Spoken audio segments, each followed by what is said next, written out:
अवधूत चिंतन श्री गुरुदेव दत्त श्री स्वामी समर्थ स्वामी शिवा मार्ग या माझ्या चॅनलमध्ये आपल्या सर्वांचं खूप खूप मनापासून स्वागत आहे। 10 एप्रिलला आहे स्वामी जयंती। दत्तगुरु महाराजांचा तिसरा अवतार म्हणजे स्वामी समर्थ अवतार। जेव्हा नरसिंह सरस्वतीचा अवतार कर्दळी वनामध्ये त्यांनी आपला अवतार तिथे संपवला होता, ते कार्य तिथे त्यांनी थांबवलं होतं। त्यानंतर आपल्या भक्तांचे, आपल्या सर्व सेवेकऱ्यांचे संकट दूर करण्यासाठी आणि त्यांना एक भक्तीचा मार्ग पुन्हा सांगण्यासाठी श्री स्वामी समर्थ महाराज हे कर्दळी वनातून चैत्र महिन्यातील द्वितीयेला प्रगट झाले होते। आणि प्रगट झाल्याबरोबर त्यांनी विजय सिंग नावाच्या एका पुरुष म्हणजे एका माणसासोबत ते गोट्या खेळत होते। आणि बघा, एवढा मोठा अवतार आणि त्यांनी प्रगट झाल्याबरोबर गोट्या खेळल्या का खेळल्या? कारण त्यांनी हसत खेळत आपल्या भक्तांचे संकट कसे दूर करायचे, कसे करायचे, एक सामान्य जीवन कसं जगायचं आणि एक सामान्य जीवन कसं असायचं हे देवता सुद्धा आपल्याला त्या प्रत्येक त्यांच्या जन्मातून, प्रत्येक त्यांच्या कार्यातून आपल्याला सांगत असतात, ते प्रत्येक त्यांच्या अवतारातून आपल्याला सांगत असतात। बघा, रामाने जेव्हा अवतार घेतला त्यावेळेला रामाने 14 वर्ष वनवास भोगला। कृष्णाने अवतार घेतला त्यावेळी कृष्णाने अनेक अशा लीला केल्या, चोरी करून दही, दूध, तूप जे आवडते ते खाल्लं, गाईचं गोपालन करणे, म्हणजे सामान्य माणसाचे जीवन असावं कसं हे आपल्याला प्रत्येक अवतारातून सांगितलेलं आहे भगवंतांनी। हाच आपला सांगण्याचा उद्देश आहे।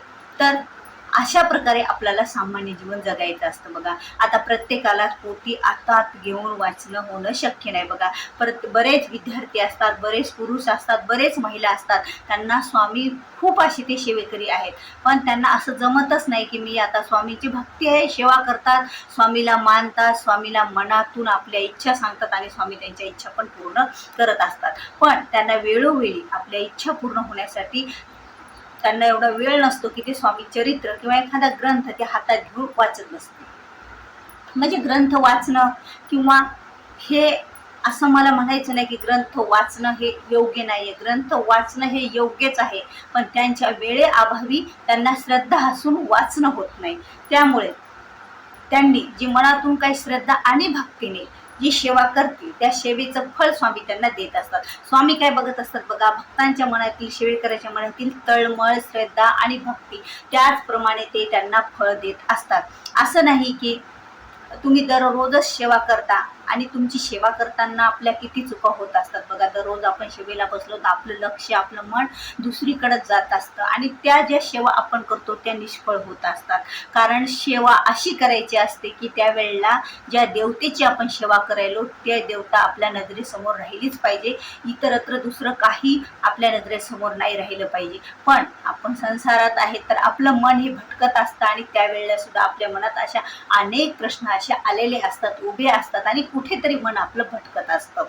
असो तर आपल्याला स्वामी, आता बघा, स्वामींची सेवा करण्यासाठी असं नाही की स्वामी म्हणतच नाहीत की तू एका जागेवर बसून सेवा कर म्हणून, कारण स्वामी आपल्या भक्तांची श्रद्धा बघत असतात, त्यांचं मन हे ओळखत असतात। स्वामी हे अंतर्यामी आहेत। बघा, आपण आता काही जुने सेवेकरी असतात, ते बरेच दिवसापासून सेवा करतात पण त्यांचा प्रश्न कधी सुटत नाही, त्यांच्या प्रारब्धानुसार सुटत नसेल किंवा त्यांच्या सेवा ह्या करताना काही चुकाही होत असतील। पण बघा, एखादा नवीन सेवेकरी आला, सेवा करायला लगेच त्याचा प्रश्न सुटला जातो। मग आपल्याला प्रश्न पडतो की हे तर आता नवीनच केंद्रात यायला लागले, त्यांनी आता स्वामींच्या सेवा सुरू केल्या आणि त्याचे प्रश्न बरं कसे मार्गी लागले?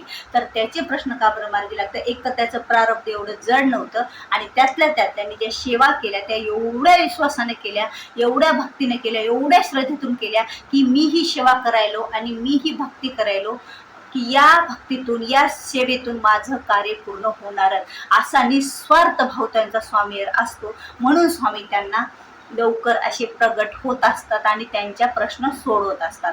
मग आता आपण जुने सेवेकरी आहेत, त्यांचा प्रश्न सुटत नाहीत म्हणून ते वाईट आहेत असं नाही, किंवा त्यांचा काही प्रारब्ध यांचंही जड असेल आणि स्वामीने यांच्याकडून बऱ्याच अशा सेवा करून घ्यायच्या असतात, किंवा स्वामी याच लोकांची परीक्षा बघत असतात जे लोक स्वामी समोर टिकत असतात।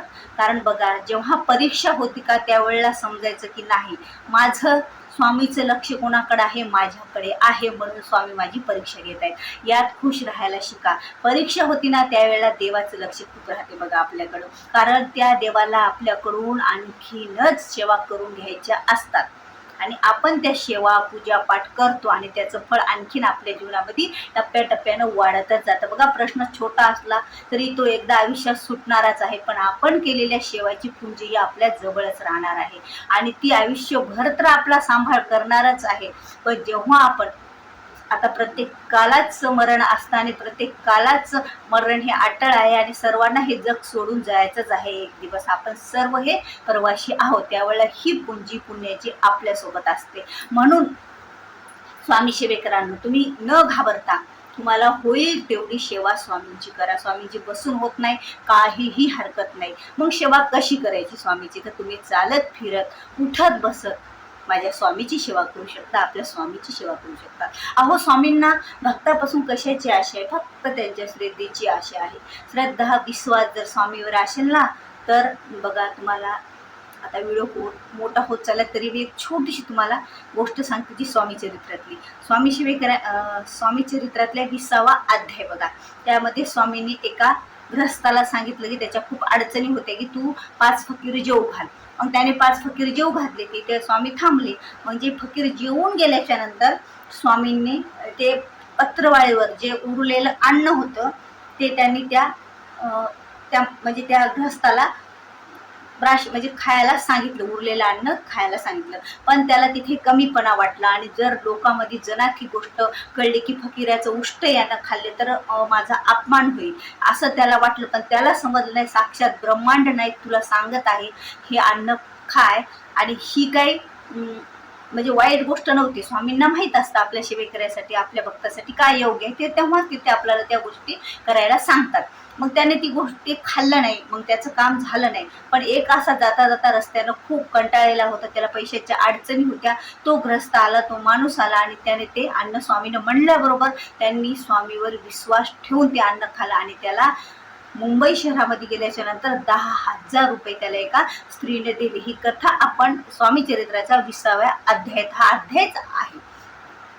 तर स्वामीनं स्वतःहून आपल्याला सेवा करण्याची संधी देतात, तर तो सेवा आपल्याला करायची असते.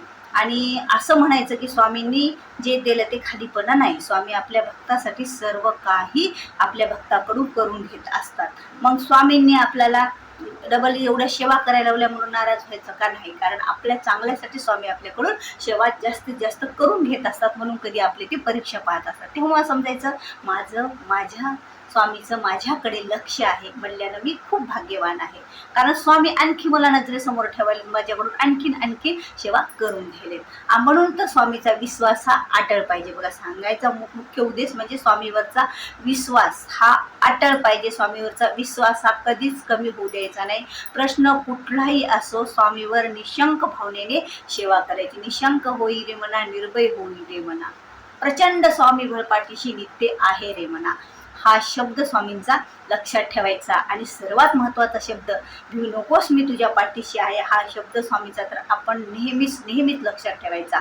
आणि यामुळे काय होते, आपल्याला एक ऊर्जा निर्माण होत असते. आणि खरंच स्वामी तर पाठीशी असतात, पण आपल्या मनाला एक ऊर्जा निर्माण होते, हा स्वामी माझ्या पाठीशी आहेत आणि त्यामुळे मी निर्भय मनाने सर्व काही कामे आपले करणार आहे, ते पूर्ण होणारच आहेत. तर आपल्याला सेवा सांगायची होती, हे वाढत गेलं आपलं बाकीचं सांगायचं स्वामीचं. तर आपल्याला चलत उठत बसत श्री स्वामी समर्थ महाराजांचा जप करत राहायचा. काहीही हरकत नाही. तुम्ही स्वयंपाक करताना करा किंवा पुरुष एखादे हे करताना करा, ड्रायव्हिंग म्हणजे आपण जेव्हा कुठे प्रवास करतो ड्रायव्हिंग करताना करा, ऑफिसमध्ये असाल बसल्या फावल्या वेळात जप मनातल्या मनात करा, काही काम करताना सुद्धा तुम्ही मनातल्या मनात जप करा. अहो, ज्या वेळेला तुम्ही काम करताना स्वामींचं ध्यान करता, जप करताना, त्यावेळेला विशेष लक्ष स्वामीचं आपल्यावर असतं बघा. कारण बघा, त्या कामात लक्ष आहे तेवढंच आपल्या, आणि तेवढंच आपल्या मनात स्वामी आहेत. तर एक काम करताना परत स्वामीचं लक्ष असेल तर स्वामी खरंच आपल्यावर खूप असे प्रसन्न राहत असतात आणि आपले सर्व प्रश्न हे सोडवत असतात. म्हणून असं तुम्हाला वाटू देऊ नका की स्वामी जयंती जवळ आली आणि माझ्याकडून कोणत्या तरी कारणावास्तव मी बसून सेवा करू शकत नाही, आणि म्हणजे करू शकत नाहीत म्हणून आपण. तर मग आपल्याला काहीतरी एखादी अशी स्वामीची सेवा पाहिजे की जी मला स्वामीची भक्ती आहे, श्रद्धा आहे आणि त्या सेवेचं फळ मला मिळालं पाहिजे. तर तुम्ही चलत उठत बसत स्वामी श्री स्वामी समर्थ ह्या नामाचा जर सतत जप करत राहसाल ना, नामस्मरण करत असाल ना, स्वामी हे आपल्याला तारतच असतात, प्रत्येक संकटातून तारत असतात बघा. त्यामुळे स्वामीचं नामस्मरण आपल्याला विसरायचं नाही, करतच राहायची. एवढी छोटी सोपी आणि साधी सेवा आपल्याला स्वामी जयंतीपर्यंत करायची आणि नेहमीच आपल्या मनामध्ये आपल्या आयुष्यामध्ये असं एखाद्या देवतेचं नामस्मरण आपण करीतच राहायचं आणि श्री स्वामी समर्थ श्री स्वामी समर्थ या नामाचा आपण जप कधीही करत राहायचा. व्हिडिओ खूप मोठा झालेला आहे सांगत, त्यामुळे आता इथेच या व्हिडिओ आपण थांबूया. व्हिडिओ आवडल्यास व्हिडिओला लाईक करा, शेअर करा, नवीन असाल तर सबस्क्राईब करा, कारण अशीच नवीन माहिती तुम्हाला मिळण्यासाठी आणि तुमचे प्रश्न हे सुटण्यासाठी. जर तुमचे काही प्रश्न असले तर कमेंट बॉक्समध्ये विचारित जा, म्हणजे मला त्याच्यावर व्हिडिओ बनवता येईल आणि तुम्हाला तो प्रश्न सुटण्यासाठी. आणि तुम्ही जर लाईक केले तर मला कळेल की खरंच हा व्हिडिओ हा तुमच्यासाठी परफेक्ट होता, तुम्हाला ही माहिती पाहिजे होती, म्हणून तुम्ही लाईक करत जा आणि शेअर करत जा. कारण आपण एखादा व्हिडिओ शेअर केला आणि पुढच्याचा जो प्रश्न सुटला या माध्यमातून तर त्याचं पुण्याचं फळ आपल्याला प्राप्त होत असतं. आणि भेटूया पुन्हा अशाच एका नवीन व्हिडिओ सोबत. श्री स्वामी समर्थ.